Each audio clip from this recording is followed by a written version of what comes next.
সেই সচ্চিদানন্দ বিগ্রহ হলো আমার গৌর হরি। তারপরে লীলাময় বিগ্রহ। লীলা কেন বললেন মা?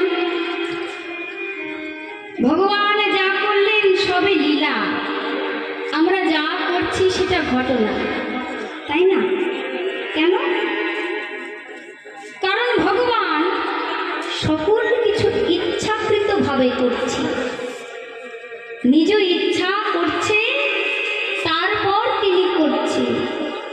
আর আমরা মায়াময় সংসারে মায়ার জালে মায়া যা আমাদের দিয়ে করাচ্ছে আমরা সেটাই করছি।